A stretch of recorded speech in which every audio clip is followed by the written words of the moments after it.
This episode of the Two Dads podcast is powered by the Salina Moose Lodge 1473. Look, we want to take a moment to congratulate all our local graduates in the areas.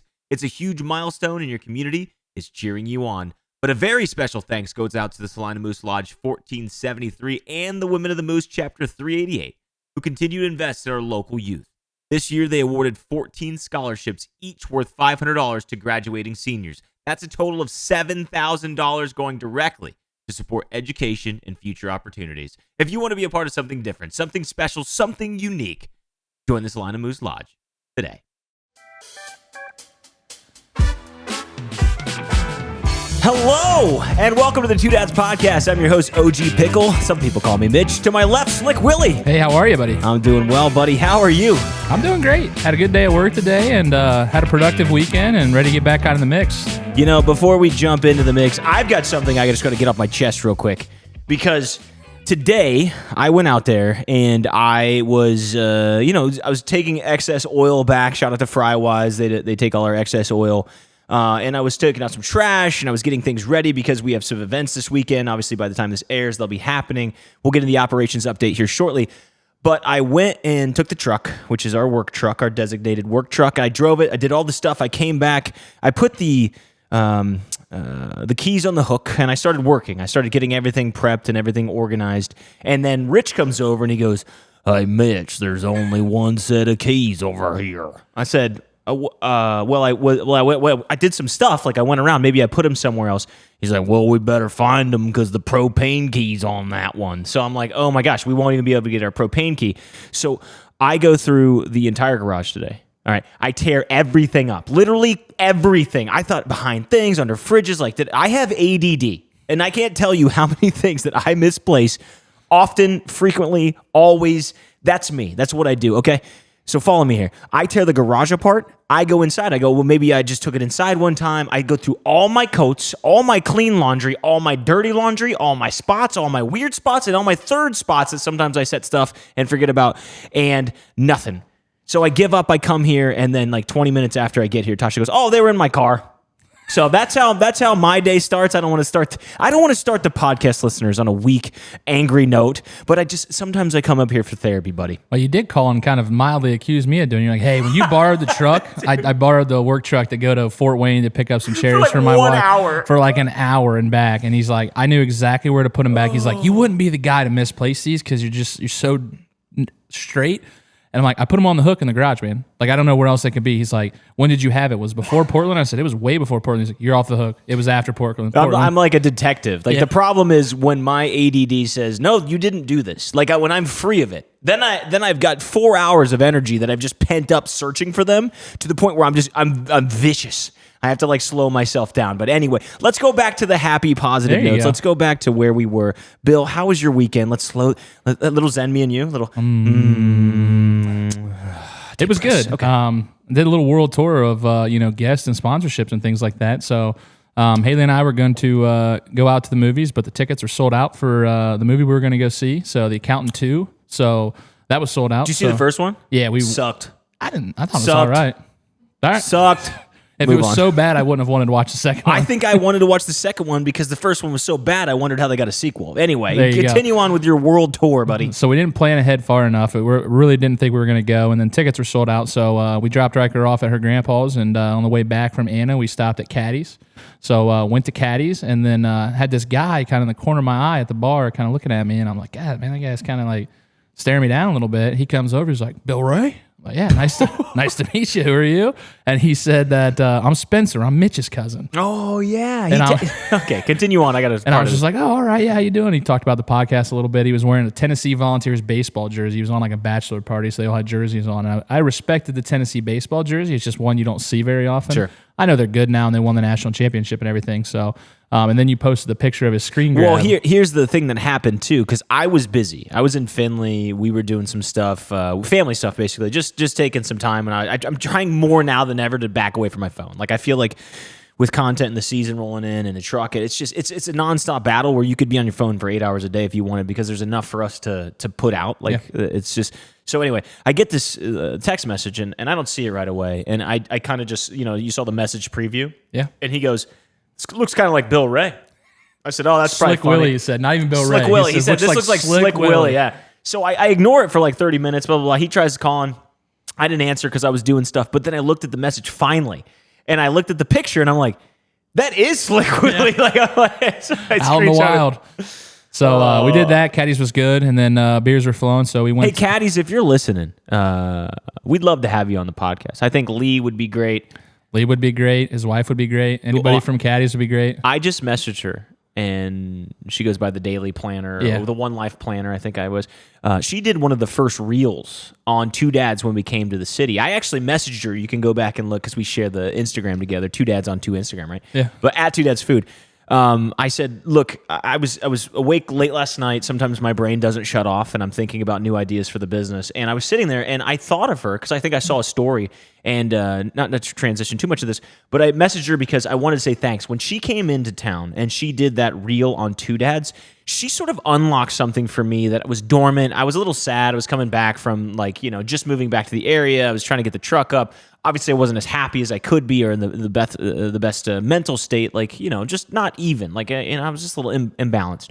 And she did that reel, and I really saw what it could be. It was like a whole nother perspective that unlocked. So I just sent her a nice message on Instagram. I just said, thank you. Thank you so much for doing that, because although it can be such a small gesture, and you wouldn't realize it at the time, and I actually didn't even realize it until months later, that I started doing content because I'm a little petty, and we'll get to more about being petty, but I really liked her stuff, and internalizing it as I continue to grow, I'm like, dude, I did that because I wanted to be better than her, but that doesn't change that the catalyst of what she did, not for better or for worse, whether I have or have not done better.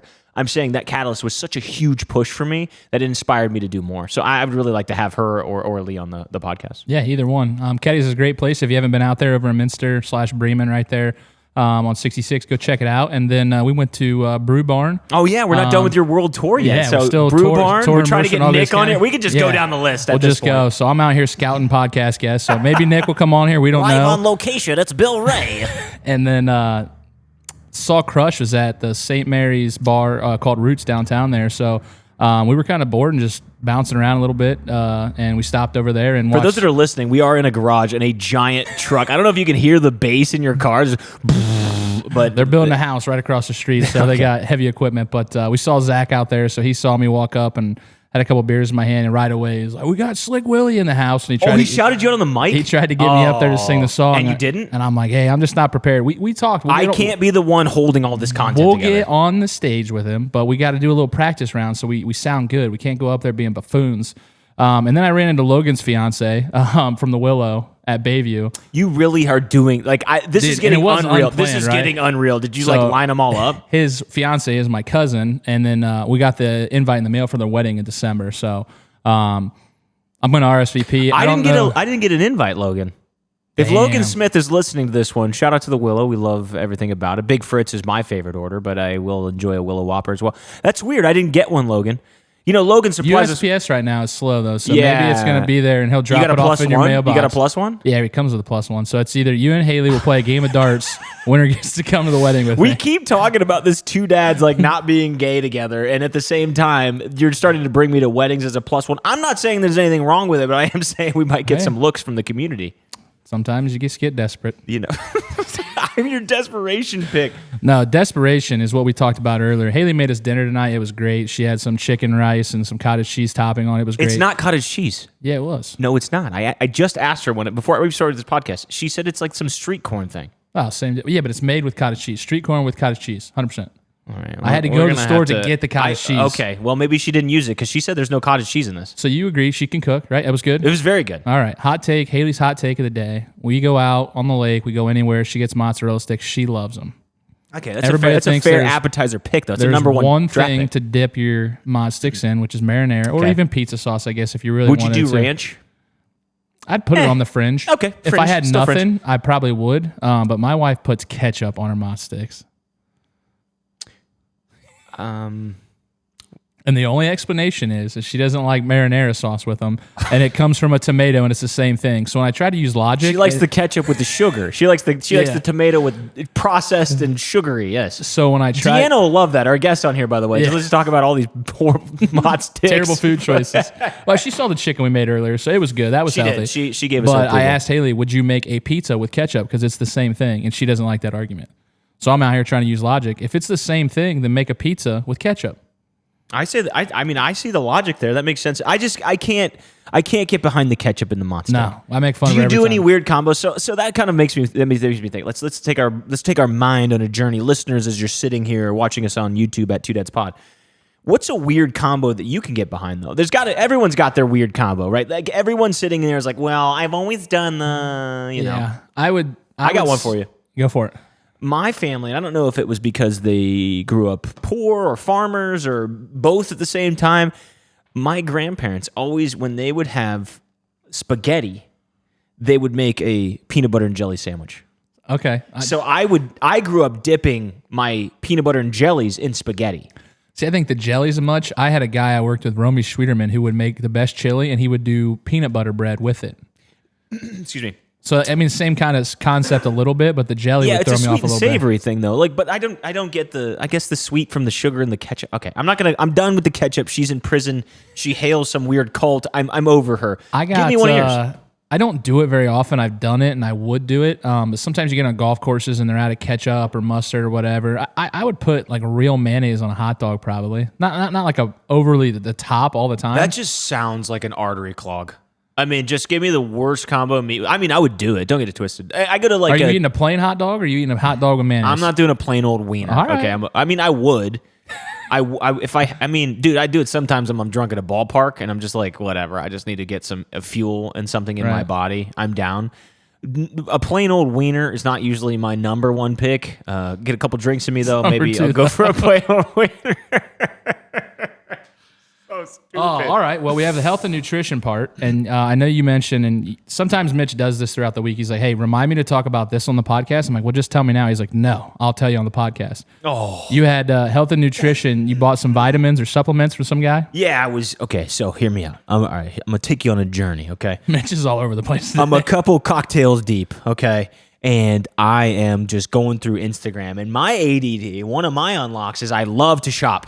There's something about shopping that tries to give me the extra little pizzazz I need, right? So I'm shopping, and I find these nutrient things. And I'm like, oh, these look cool because I'm trying to bulk. I'm trying to they got me. Whatever it is, they got me. So I order it, and then I go to Reddit afterwards. Classic Mitch. Then I go to Reddit afterwards and like, dude, this is a crap thing. Like, don't take this supplement. Like, it's not worth it. They're just trying to get your money, blah, blah, blah.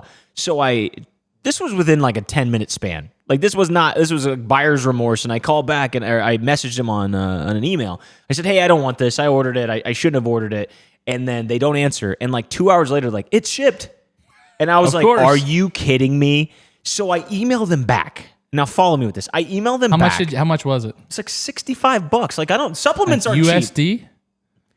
No, Bitcoin. Yes, USD. It's $68 USD. And I didn't want it. Okay, so I called. I emailed them, and then 10 minutes later, I just said, "I don't want it. Please cancel it." They process it. It's shipped, dude. So then, yes, it's shipped, dude. So then I message them again, and I'm like, "Hey, I don't want this product. I know you shipped it. Like, can I return it? Like, what are my options here?" And they go, "Usually our customers love how fast we ship. Why don't you want the product?" And I'm like, "Well, I don't want the product. I don't need to tell you that. And so I wrote back. I was like, I really don't want this product. I don't have time to go back and forth. I really don't want this. The next one comes back and goes, oh, are you sure? People love our product. What makes you not want to buy it? And then I went again. I was like, I don't have time for this. At this point, I'm not sure if this is AI. You sent 12 emails. AI talking to me or if this is another person actually talking to me, because I said, this is some of the worst customer service I've ever had. Okay. So I'm still talking to them. The stuff is in now. I get it. And I'm still going back and forth trying to cancel them. I'm like 7 emails in, and they're just like, well, we should, they're just dodging it. Yeah. So I said, screw this. I'm a petty man. Some things you'll learn is like, I just talked to you about the Instagram, like the littlest things, I'm petty.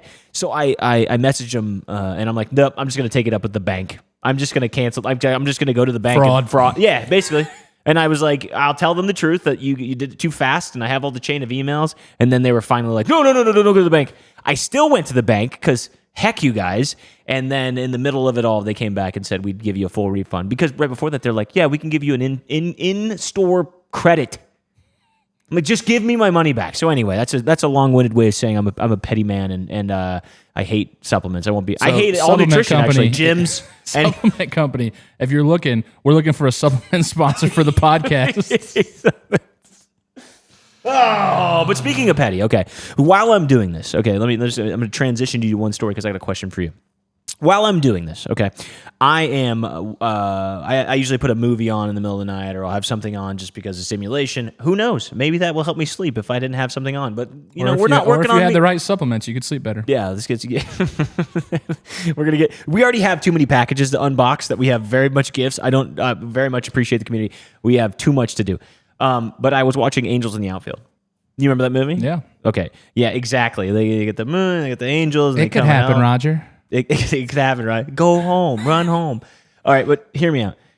It was the beginning of the movie, and the dad pulls up on a motorcycle, and he's got the pack of cigs rolled up, and he's lighting up, and he's like, and the kid, I didn't even remember this. It's like a core memory unlocked. He goes, Dad, when are we going to be a family again?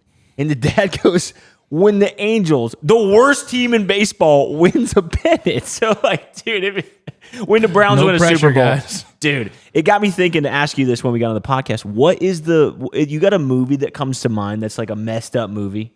Like, you got a movie that's like, we watched as kids, and then when you go revisit it, you're just like, that was kind of messed up, actually. Not really like that. Lion King's pretty messed up, dude.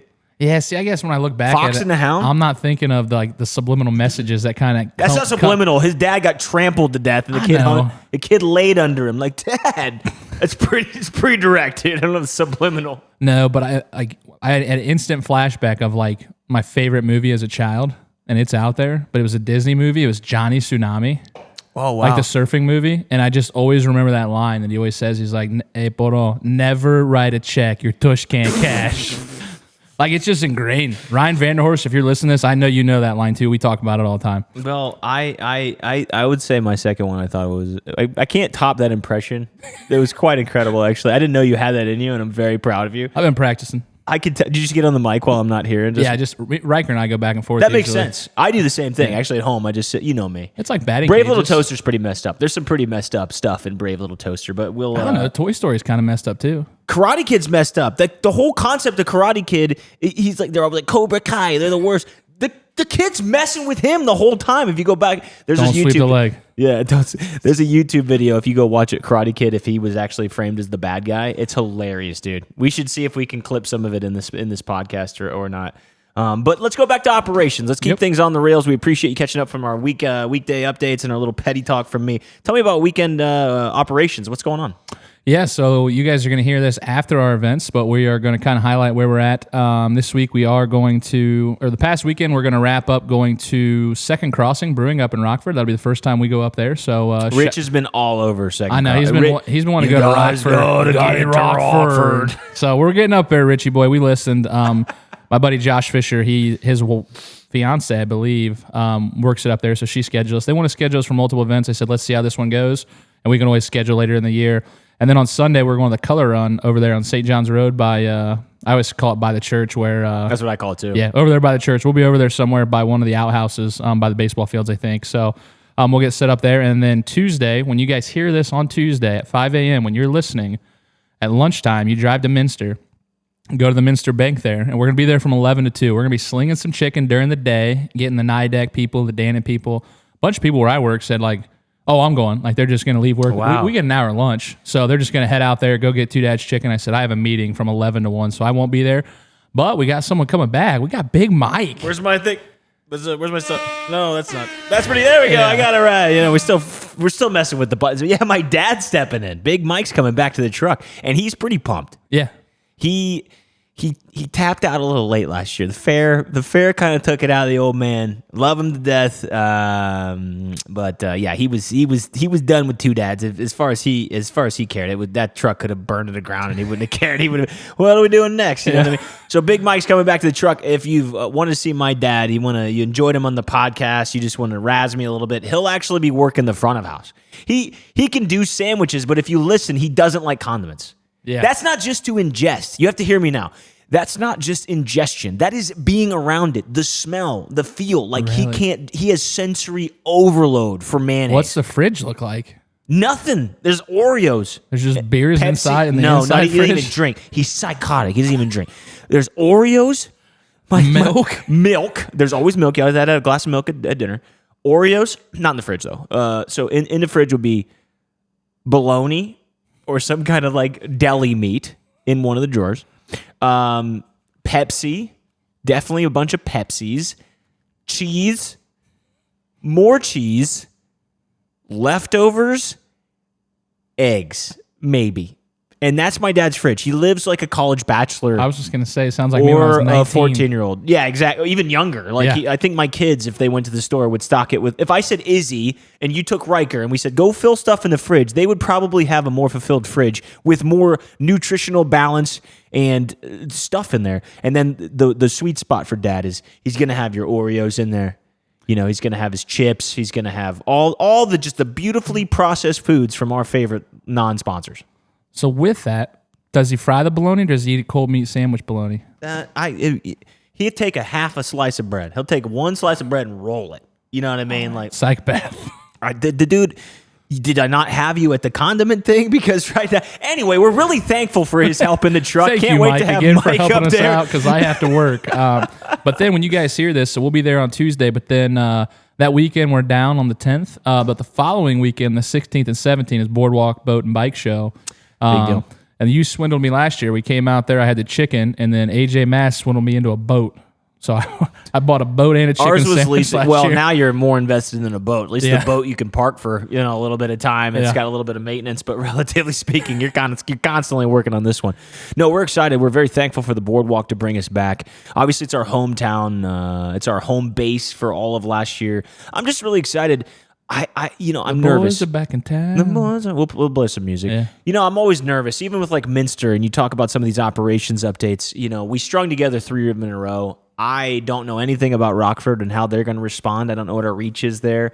I was pretty confident about the color run they booked us last year, and I think my family and friends will come out. I know my dad's coming out, and usually when dad comes out, it's like a weird feeler for like big time stuff. Like it's going to be a good event. So we're excited to get breading. I'm excited to come back to Maria Stein. It's obviously every time I can get back there, it's very special. Chickasaw last year being one of our best events. And then going to Minster into some new territory. We obviously have some good allies up there. We know a lot of people and especially because we got some good people at Crown, like Spencer works up there. New Bremen is not too far. Tasha's up there. So maybe we'll catch some people from some of our headquarters at Crown to come over and see us. I haven't really seen us have a bad event yet. So your negativity just doesn't rub off on me. So it's just like I don't know if it's ignorance is bliss, but like it's been good. Look, it's a yin and yang. It's a real thing. Like when your money's on the line, when you really got to put your stuff out on the table as an entrepreneur, it can get scary. Yeah. And one of the things that I have that you don't have, but I still feel like the balance is necessary, is like some of these smaller events, I just don't know. I don't know anything about these territories. I'm excited to see what they are. And for me, I'd love to keep doing them. It's all going to be to see how the public supports it. You know what I mean? It's not the place's fault. It's just to see what kind of reach we have. But these are still good testing grounds. Yeah, but I think this year we've done a good job of vetting out, hey, how many people are you guys going to have there, right? Last year I think we were just always at Boardwalk, so we didn't have to have these, hey, are we going to go or are we not going to go? I still feel like it should be more popular than that. Although Boardwalk was bumping, like people still drove for us. That's what I'm saying. So I think people will still travel, 15 or 20 minutes. But I think us being a little selective on where we're going, we booked a lot of events. We try to book the bigger events, but we've been reached out by a lot of small events, and they're like, oh, we have 50 or 60 people. I explained to you the carrying cost of the truck. Like, we're going to lose money if we go out there probably. And like, as much as we want to serve everybody, it is still a business aspect. So I think the balance of me and you being aggressive and a little passive at times is a good thing. So it's like, if we're not going out there, if we can't get to X, it's not really worth our time. It's helped me even with Tasha and like how we work at home. Me and you being able to duke it out as dudes and be able to like really tiff and riff and come back to like a really nice cohesive conclusion has absolutely helped me in at home, like having and handling conversations. So I got to tip my hat to you.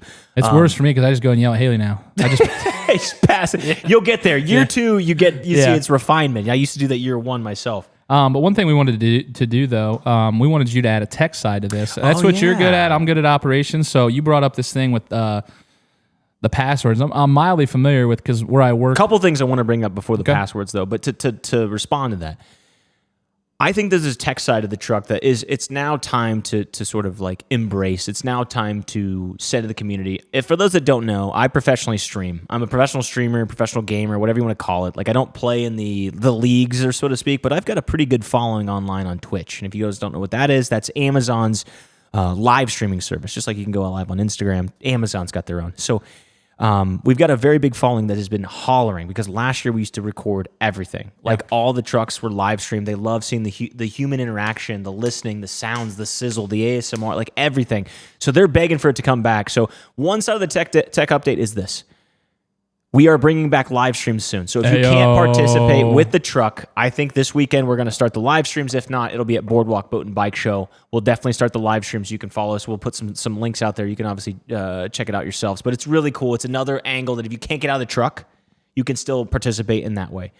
The other thing that I wanted to say real quick, and we want to bring Deanna. I only see her every day. Before we bring Deanna out here to talk about her entrepreneurship and what she's doing operationally, what she's doing, one of the things that I did this weekend, and it was a little bit more of a serious topic, so I waited till we get the funnies out. I set all my passwords up into what is called 1Password. It's basically an encrypted password protector. Okay, it's a place non-sponsored ad here, non-sponsored ad, but I'm passionate about it. It's a place where you can store all your passwords. It's a place that you can easily organize them for storage for if anything should happen. Because right now, what I did and what I realized, like I had it, but I didn't have it up to date. And should something ever happen to me, Tasha could be effed. Like she wouldn't be able to get to these accounts. She wouldn't know where to start. She'd be digging through paperwork. And God forbid, I mean, you and I talk about how quick life is. You shared your stories about your dad. Yep. We know about being around and life going too soon. Your grandpa called earlier and like you go to lunch with him. I went and visited my mom. But the one thing I want to say is look into 1Password or password protection services. It costs like $3.99 a month, but it's worth it because you can share these vaults and you can keep everyone organized. And if something should happen, you want to be able to leave somebody with all the stuff. I mean, even though you're not a tech guy, you still don't want to be not a tech guy that screws over your wife, right? Well, what's the password to get into 1Password? Exactly. Well, there's a little bit more to it, but that's what I wanted to say. We'll bring Deanna out in a second, but look into these password apps, okay? Keep it organized. Keep it in a way that it's safe, it's stored. You're not using the same password for everything. You know, there's two sides of this. One, make sure you take care of your family members, and two, make sure you're not getting hacked. Because usually if you have 1Password, and I know I'm talking to you, Mercer County, you probably have the same password for multiple or a multitude of 2 or 3, and the world's not slowing down. So that's my little tech side update. I want to do this every week. I kind of want to bring you guys some little tidbit. You can think I'm crazy. You can believe it. You can listen to it. And obviously, if you're curious enough, you can reach out to us on Instagram. I'll be happy to answer you as long as I can, and as long as we can manage the stuff. I would love to share that information, help you guys be better and stronger. So look into the password protection apps. Do it for your family. Do it for yourself. Do it for your organization. So that's the tech side. I wanted to get into that real quick just because I think it's important for people to understand. I think it's important to share that side of my life because if I have the gift to talk about it, I obviously want to share that with my community. But in all sincerity, I'm excited to bring out Deanna. She means a lot to me. She's done an amazing job and helped me through some really tough times, especially because she allowed me to sort of reinvent myself and reinvest in the community. When I came back, Innergy Fitness was home. Obviously, when you're going through stuff, like mine in that case was divorce, it was so nice to just go lift. And then when I got there, I realized that they were building something special. It was a really cool culture there. And it made me more curious about the ownership because usually like TwoDads, like the business really becomes the identity, right? Like what TwoDads is a culmination of me and you, right? Yeah. So I met Christy and I met Deanna. Actually, when we first met, we got into an argument. So that made we talk about that at the very beginning when she comes on. So let me introduce you to Deanna Swartz, a dynamic multi-business owner whose journey began with her first venture, Innergy Fitness. She's been thriving ever since. She works in some candles and stuff, but alongside her spirited And unrelated to me, partner Christy Long. Oh, No relation, cousin? Bill. All right. I know. Deanna brings energy, joy, and a seriously fun personality to everything she does. So let's bring on Deanna. Brings the energy. Brings the energy. I like that Energy. too. Hello, welcome to the podcast. You know, it was. I had to pull some arms, some legs, some stretches to get you on here, but you finally came. How does it feel to be here? I know you're always like just trying to push me out of my comfort zone, and here we are. So Well, isn't glad it? to be Isn't that here. part of it though? Isn't part of like growth, like going to the uncomfortable places? You know, you want to make sure that you do something different, right? Like that's kind of the process. But this is Bill, Deanna. This is Nice Bill. to meet you. Hey, Bill. We had actually, I know you said you were a little nervous here, so I mean, we're drinking a Busch Light. You had one over there, but we had a company called Dad Strength. Oh yeah. Send us some beers here. So the label, Mitch, there you go. We'll split this one. Okay. You want to join? Sure. All right. Looks So good. There's nothing better than having. So people say like, "What's your favorite part of the podcast?" people sending us free Number beer. one, being able to get free presents. Number two, being able to offer our guests who are willingly coming on the podcast, some free We bribe beverage. So them with free beer. here's what we'll do. Okay, you have to rate it 1 to 10, Okay. just like El Presidente. Shout out to our friends at Barstool. Yep. 1 through 10, you have to do to 1 decimal point. There is no perfect 10. That's a unicorn. Right. And, Yep. and so what Bill, walk us through what Dad Strength is. Walk us through this is because they sent us some free stuff. We might as well chat about it just for a minute. Yeah, they sent it out to us. They reached out to us. They said, "Hi, Thirsty Dad Strength that is here. First beer to recognize that if you're a dad. You can't drink like you used to, so we only make frickin' delicious craft beers with just the right amount of comp, just like the Piney Citrus 94 calorie, 2.9 Just the ABV right amount of West what, Coast Bill? style. Just the right amount of cum, would you say? Just the right amount of oomph. So 2.9, it's a brewed IPA, so we're going to give her a whirl here. Thank you, guys. Okay, let's bottoms up. We just crack the beers. We're clinking glasses. If you want to watch this on YouTube, let's try this. Not bad. I'm not much of an IPA guy, so this is up there. 94 calorie IPA is a weird thing to tap into. Yeah, it's like it's got the good taste, but it doesn't feel super heavy. I like it. 7-8. 7-8. Okay. Deanna, you want to go second or third? I'll go second. Okay. I'm with you. I'm not huge into IPAs, but I mean it's good. I'm gonna say like 5-6. Okay. Yeah. I'm more around Deanna. The 7-8. That's high. I just like the flavor. Hey of man, it. you want this sponsorship? Go. I'm gonna try one more for taste, for flavor. It smells good. for research. That's what Very I'm saying. citrusy. I like the citrusy taste of it. The second flavor goes down. I don't like the initial taste. The first one was mouthwash to me. I like the name of it. I do too. The I Dad like it. Strength. I want to like this. I'm gonna give this a 4.7. I'm not a big hoppy guy, and the one thing the reason I drink 94 calorie beers is because I want something not hoppy. I want like a lager, right? Yeah. So here's what I will say. I'm giving it a low score because I don't like hoppy stuff, right? So some hoppy guy would come in here and be like, "This My is brother great." would love this. Your brother would love Yep. this. See, so there's always a yin to the yang. But for Yeah. me, I'm gonna let's give it a 4.9, 4.7, 4.9 is fair. It's just about average to me. Yeah, that's what I mean. I like the taste of citrusy. I do like IPAs. So yeah, I enjoy it. Okay, well, let's rate Deanna at the end as a podcast guest. But Bill, kick us about off that. real quick. Thank you for coming, first of all. Yeah, I'm a of huge course. fan. Thanks I for said some having me. nice things before you came on. You are amazing. I love what you guys are doing at Energy. I think your personality should be broadcast. I know you're nervous, and that's whatever. Who cares? Bill, kick us off. We'll just jump into this. We've got some Dad Strength beers and some Busch Lights under our belts. There we go. So take us back to the beginning a little bit. So what was the spark, pardon me, or kind of the aha moment of why you wanted to start a gym? Yeah, so the seed was actually planted in Charlotte, North Carolina. I had moved down there probably for about 3 years after college, and I was getting to the point where I was ready to move back, get closer to family. And Christy and some friends had come down. Christy, my cousin and business partner. No so relationship. Shout out, Christy. Mitch's second cousin. Yeah, so Just my we'll find cousin. out we're related. It's Mercer County. It's probably my Probably. sister. But Damn so it, yeah, Mike. so she had come down with some friends, and so we're just like sitting around drinking some wine, talking, and I was telling them how I'm like, like I'm ready to move back, be closer to family, moving back to Coldwater, but I was like, the literally the one thing that I'm gonna miss is gonna be my gym.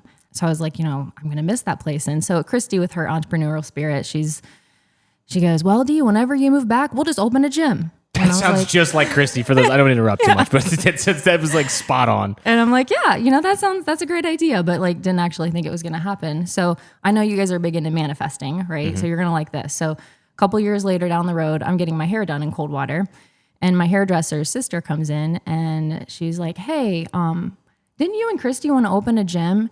And I'm like, I had never told her this, and I really hadn't told a lot of people this, that we had talked about it. And she's like, yeah, they had, their family owned a building that had been sitting vacant for a while. She's like, I'd really love to talk to you guys about this. And so, yeah, that's where it started.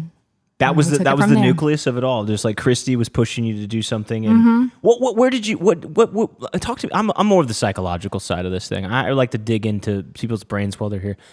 At what point did Christy say this? And manifestation is like speaking it over. What point did you believe it? At what point did you say like, okay, you know what? You saw the building, you heard her talk about it. Like, at what point were you yourself like, I want to go for this?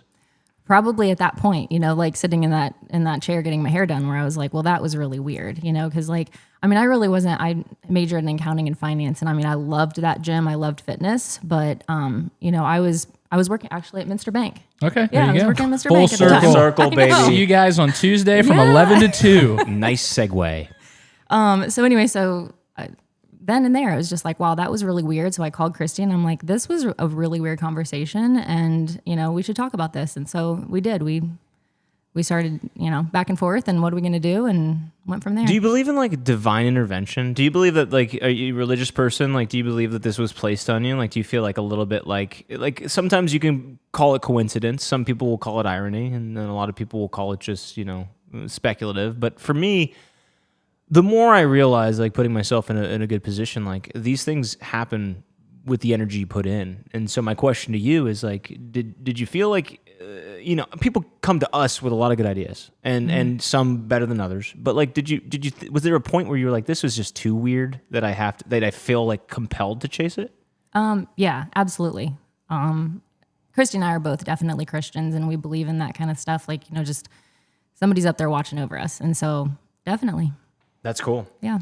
So you started a second one, obviously. So congratulations over there. I'll call it in Salina probably. For us, we're looking at going from one food truck to two. We don't know if that's next year, the year after. We're looking at that. So what was kind of your thought into, hey, Coldwater's doing really well, and I know that was a little bit smaller, the gym, I think. And it's like, hey, are you too busy? You need to expand, or was it just, hey, we want to reach more people in Salina in different areas? What was the thought process of scaling that to the second location? So we had thought about this probably for a good 6 or 7 years before we actually made it over to Salina. And it was, so we would have people come from Salina, they'd hear about the gym in Coldwater, they'd hear about all the good stuff. And so they'd join, and they'd be there for like 2 or 3 years. And then after a while they would cancel. And it was literally the same thing every time. It was, I love this gym, I don't want to cancel, but this drive is just getting to be a little bit too far. And the funny thing about Salina people is we found that Salina people aren't used to driving to Coldwater. We're like Coldwater people, like we're used to it. We're like, we got to go to Walmart, we got to go to Marshalls, we got to Aldi, so every time they're like, you really should open a place in Salina, like we would love that. And so, the thought of it started to get more appealing just because Salina's doubled the population of Coldwater. And so we started considering it, looking into the market over here, considering different places to go. And obviously we ended up at the shipyard, and it's gone really well for us. The one thing we had hoped for was not that the two locations would stand on their own separately, would be more that they would be like a synergistic effect and like both help each other. And that's really worked out really well because we have a lot of people from Coldwater who, they join in Coldwater, but they like to go to Salina here and there, and vice versa too. I love both the gyms.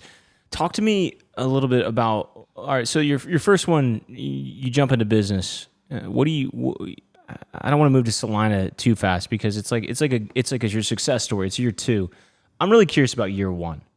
Mm-hmm. When you started this business, you obviously just said like Christy was pushing you, and you felt like there was a little bit of somebody tapping on your shoulder saying you need to do this.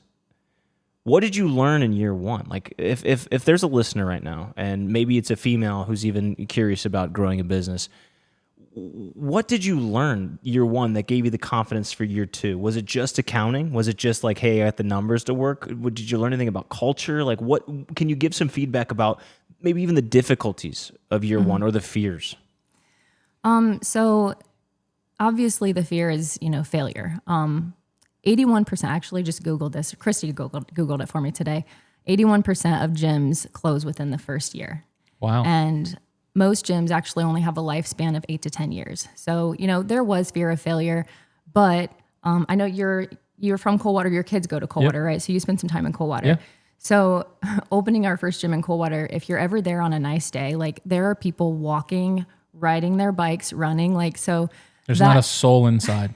Seriously. No. It's crazy. It's Grand Central Station, especially around the park, That's cool. Yeah. So we knew that opening a gym in Coldwater would be, was something that the town needed, because back then there really wasn't any fitness centers around, similar to us, So yeah, I mean, a little bit of fear, but I think our belief in what we were doing was a lot higher than that. I would say as far as the first year, like Christy and I, we did not pay ourselves very much. And I think that that's what you get that, you have to establish your business first. And, so that was something that we learned. And, right off the bat was just make sure, you barely pay yourself and you just keep reinvesting in the business so that it can grow and go from How did there. you reinvest in the business though? Not to cut you off, Bill. I'm just curious about this so much. What was your reinvestments? Was it just additional equipment? Like, did you start with like a bench, a lat pull down, like some cables and some treadmills? Like, what did you start with and where did you go to before Coldwater got too cramped?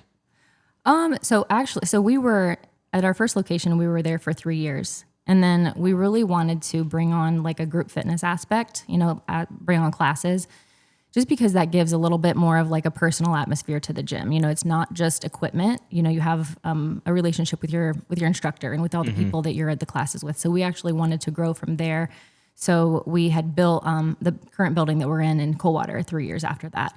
But every year we've always tried to, as far as reinvesting, bring in a new piece of equipment for people so that they can see, like, we appreciate you. You guys are obviously like spending money on us, on your membership. And so we want you to see that, we're reinvesting in you and we appreciate you.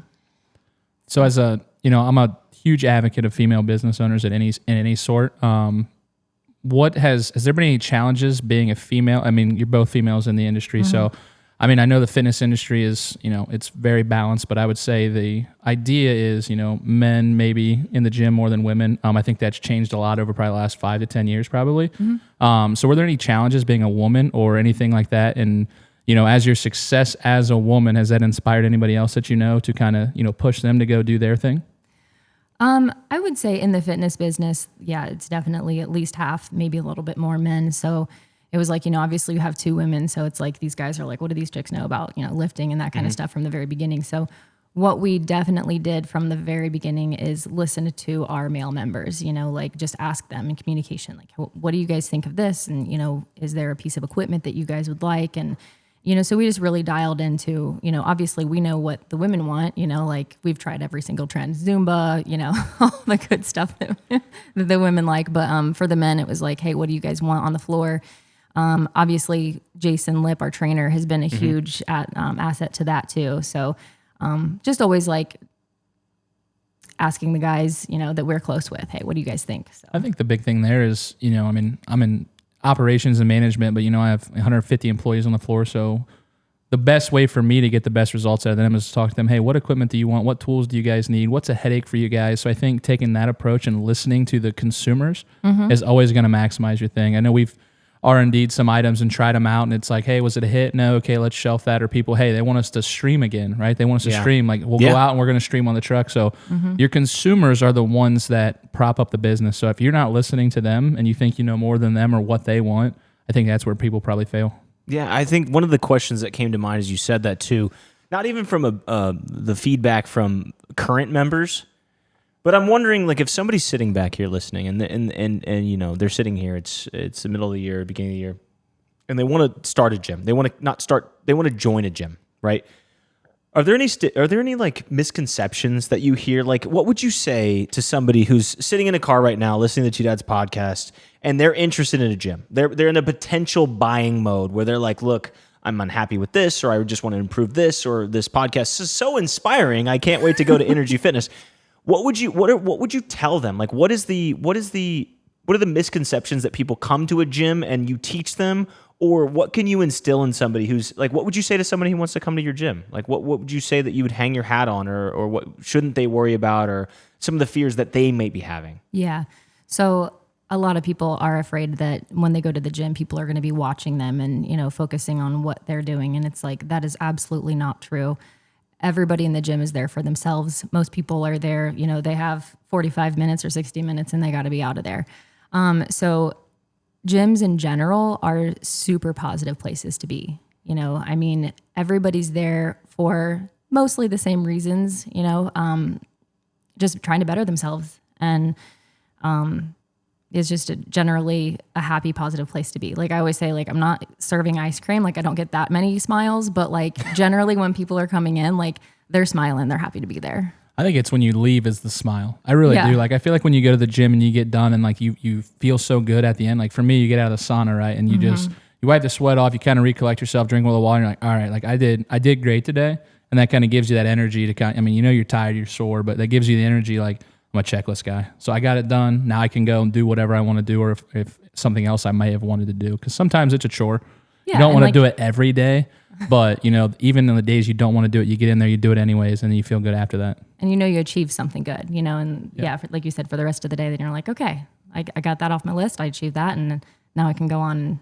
It's an insane culture there too. Yeah. I won't lie. A few of like Kayla came on and she was talking about Pilates. I've never done them. I can imagine it's a very similar kind of process, but I've never done it. So I can only speak authentically around it, not really in it. It's one of the best gyms I've ever been to. If I could stamp my seal of approval, like #NoDadBods, and make sure you get on there, like I would go to Innergy. And Coldwater's amazing. Salina is my favorite. But two amazing things. One of the questions that it came to mind is you guys were just conversing, because I've got this window here. If you're watching on YouTube, I can see both of these right in my front window, right? Mm-hmm. And one of the things I was thinking about is we teased Christy here. I would be remiss not to bring her up a little bit. Big fan of her, big fan of you, but I want to know what it's like having a business partner, okay? And because a lot of people get into businesses, they come into these.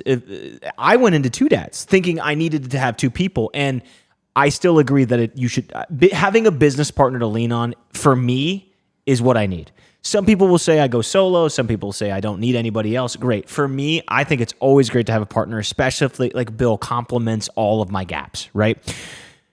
What's it like having a business partner, and what advice can you give to somebody listening about getting into business, knowing you'll have a partner, the give and take potentially? Yeah. So it's great, mostly. Over the Retweet. I'd stamp that one. Go ahead. We've gotten to know each other better. Obviously, we've been cousins. She's been my best friend since I was 3, but that's a whole different type of relationship other than a business relationship.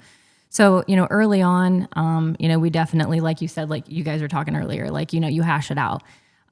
We've gotten to respect each other's way of viewing things and handling things better through the years. But one thing we definitely did from the very beginning is we made sure that everything was 50-50.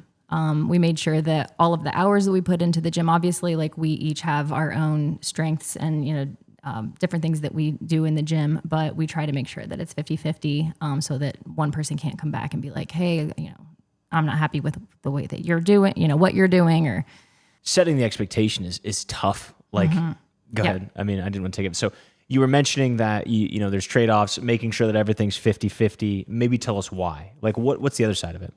So actually, both of our dads are brothers, and they were in business together previous years and years ago, and it did not go well for them. So we were actually able to, use that experience and know like what not to do and what to do coming into that. So that's huge for me too, because when we started TwoDads, obviously we have different operational partners now on the back end, and Bill is here now. I don't talk about that as much because it's not something I take any pride in. Like, it sucks. Like, sometimes getting into business partners, it's not as easy as it looks. And as I grow older, I texted you the other week, Bill, like taking accountability for what I did.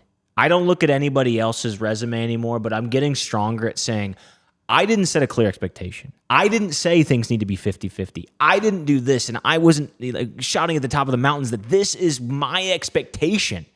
And to what you said, to be fair, Deanna, that's exactly why you and I are working out. Is because I had an opportunity to fail before I got here, and I don't say it's a failure and then like the world's going to stop and I'm going to punish myself for the rest of my life. I give myself some grace there. I learned a lot of things, but in real talk, the reason you and I are doing so well right now is also because I learned how I need to be better as a leader. Yeah, I think your dad kind of said it when we were talking in the garage the other week. Just, you're just different this year than you were last year, and you've grown in a lot of good areas. But I think when we first sat down and talked about this even being a thing, I just said, like, dude, I'm a straight shooter.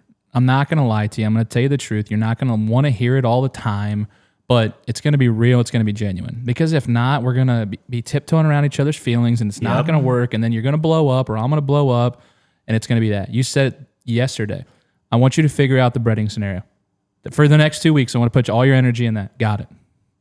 Yeah. And that's all I'm focusing on. I wouldn't have done now. that last year. Did you relate to this at all? Like some of the conversations we're having in front of you, Deanna, were you and Christy year one as tight as you were? Because you go in there now, you guys, look, you might have your tiffs and stuff, but it looks like you got it figured out. You look like you got your balance. You look like you might be paying yourselves a little bit more than zero year over year. Not you deserve it. But what I'm saying is, for those that are looking at business partners, what advice do you give them? Like, does it get better? Like, do you continue to grow? And any advice you can say to get it to grow? Is it the expectation thing? Like, what did you do? It does get better. Like I said before, it's just a matter of learning, how each of you handles different situations and respecting that. We have our strengths, and you guys obviously you're like the yin to your yang, like you said before, and Christy and I are the same way. Like she's I like to call her, like, very lovingly, she's a German Shepherd, like she's very protective. Like she's very in your face, where I'm more just chill, and so we bring that compliment to each other. So if you had the opportunity and you flashback 7, 8, I don't know how many years you've been in business now, 7, 8, 10 almost years. 18. Okay. 7, 8, 18, I meant, years ago. Would you do it all again? And would you inspire, maybe your kids or anybody close to you to do the same thing? 100%. Yep. I would do it again. I mean, it's the most rewarding thing possible, honestly, like that I can think of, especially with it being a fitness center. People are just coming in we're inspired by them, just coming in and every day a little bit better every day, and that's hard. It's not always easy to have that discipline. People talk about discipline over motivation, and that's so true. At first you're motivated, and after a while it's kind of hard.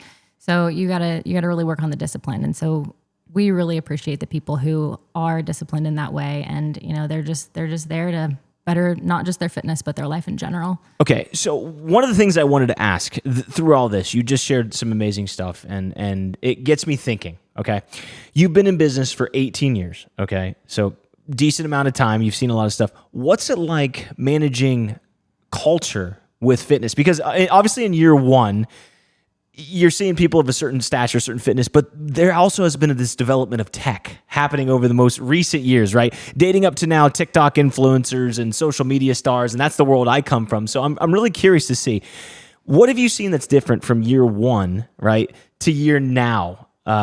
You'd mentioned that you're as old as the iPhone in the past. Maybe you could tell listeners about that. I've heard you say that a time or two. What do you see about the difference in members now that you have to manage not just a fitness center, but culture too? So yeah, like you said, 2007 iPhone was invented. That's when we were established. So it's been, it's come a long way.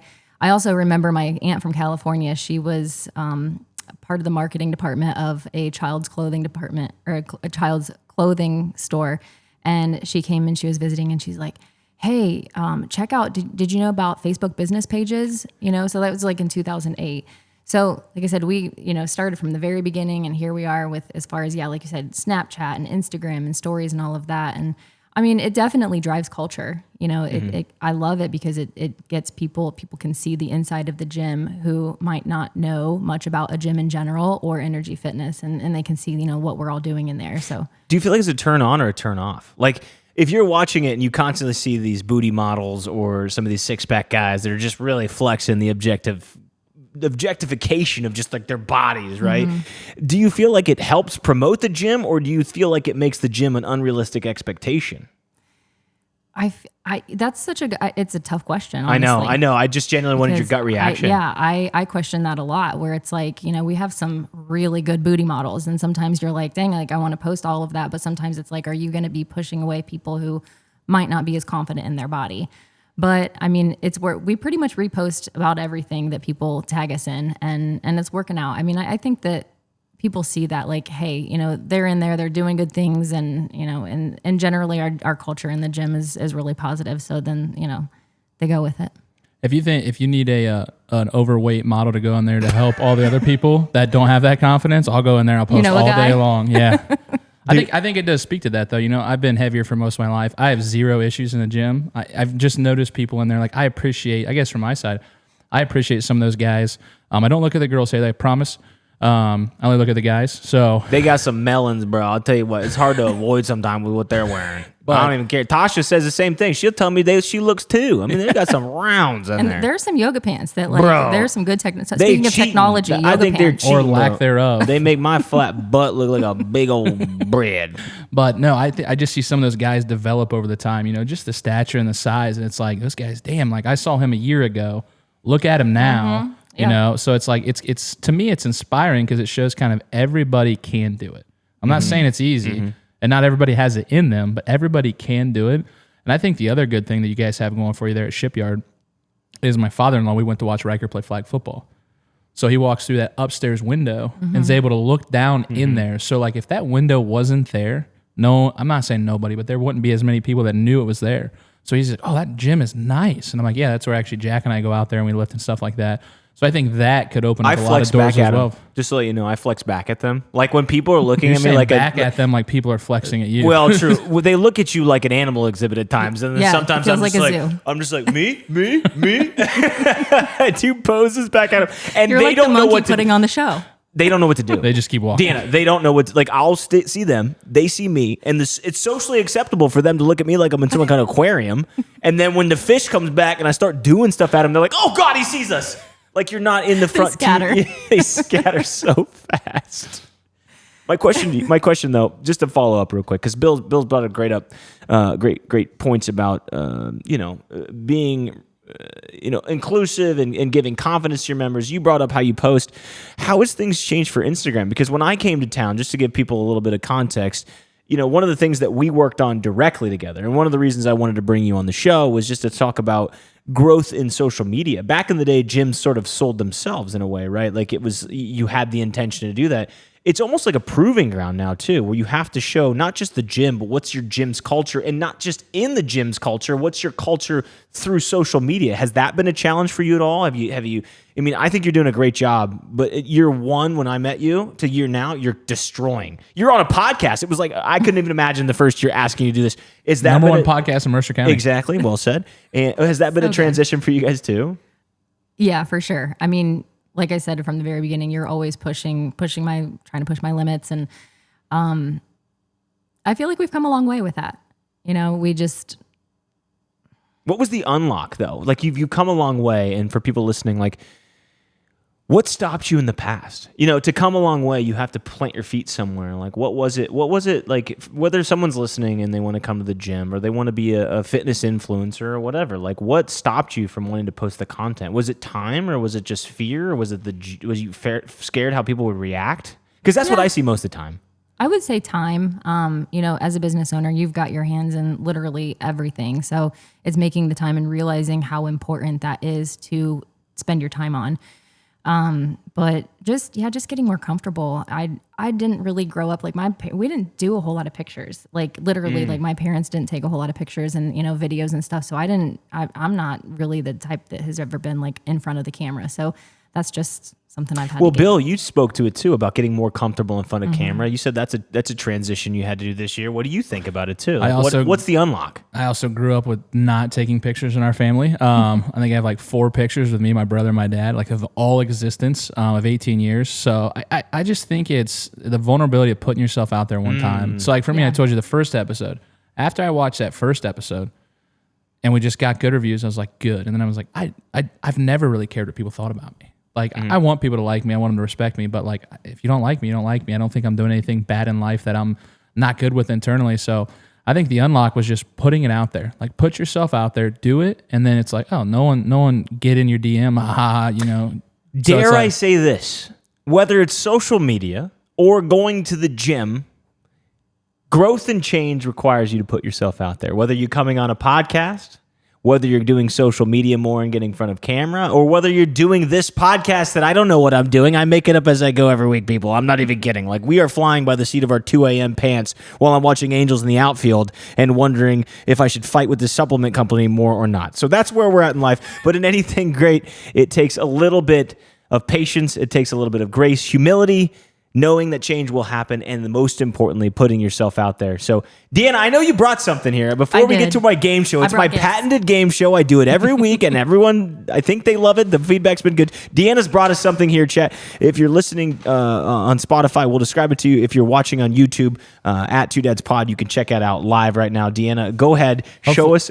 Talk to us through this while you do this. I want it to be the protein balls from the gym. That's what I want. The ones in the refrigerator. Aren't they delicious? Yeah, they're so good. By the way, I'm that girl addicted. knows me well. I write her funny messages on Venmo when I pay her all the time, and I'll be like, "Thank God you restocked the energy," and she'll just laugh and respond now. Like, we're pen pals, I think, in a weird way. Venmo pen pal.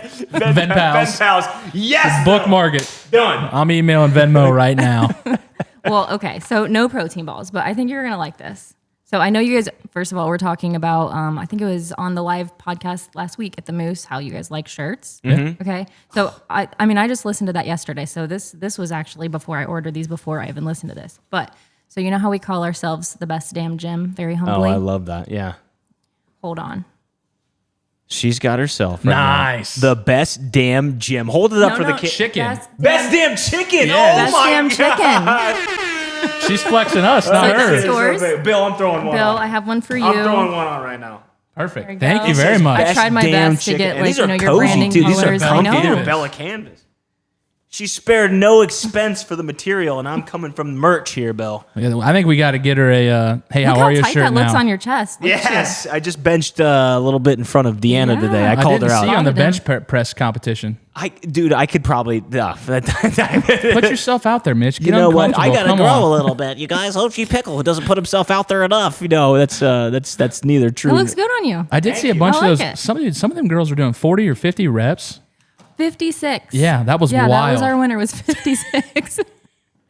And it's Oh, I not love self-proclaimed. It's not self-proclaimed, so it's legit. I was worried after some of those, like the contest happened so quick, dude. There was like Troy went up there and it was like Troy did 95 reps. I'm like, I don't even stand a chance. Oh yeah.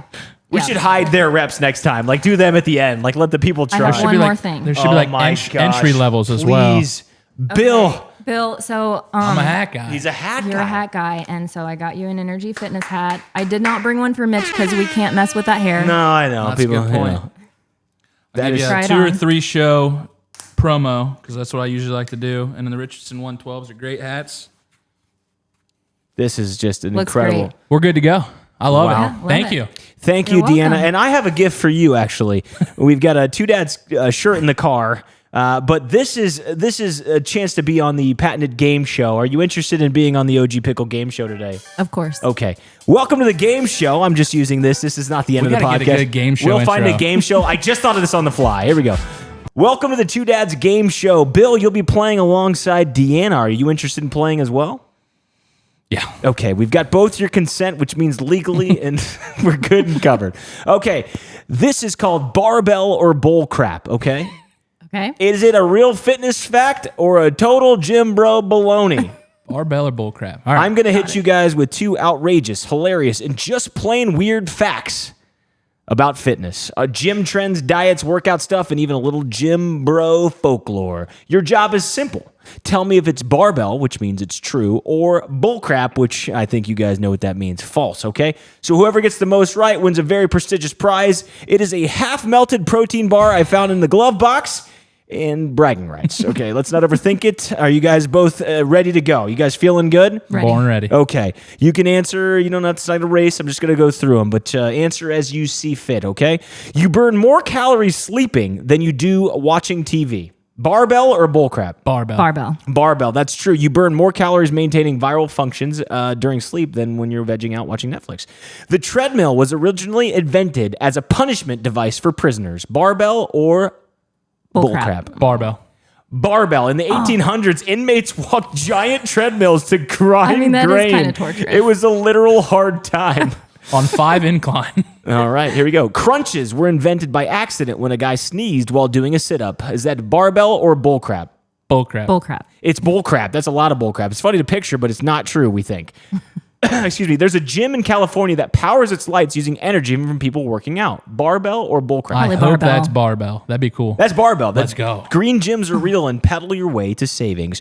You can actually sweat out fat. Barbell or Bullcrap? Bullcrap. Bullcrap. That's bullcrap. You're losing water, not fat. Otherwise, saunas would be the new liposuction. that would be so nice. Can you imagine? I've been in here for 4 hours. I have lost 60 pounds.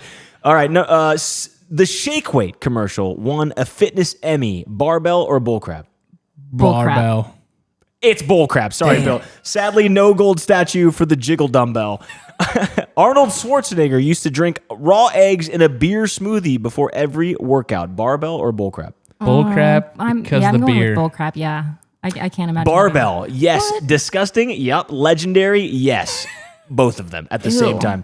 Kangaroo jumping classes are a real workout trend that involves bouncing on spring boots. Is that barbell or bullcrap? Barbell. That's barbell. It's called Kangoo jumps, and it looks unhinged. We love it. Bonus question for both of you guys before we get out of here and before we thank you listeners for listening to another Two Dads podcast. In 2022, a man set a world record for most lunges done while juggling flaming kettlebells and singing Eye of the Tiger. True or false? Barbell. False. I have no idea, but I really hope it's true. That's all the time we have for the Two Dads podcast. Thank you, Deanna, for coming on. Bill Ray, thank you for being here as well. We'll see you again next week for another episode.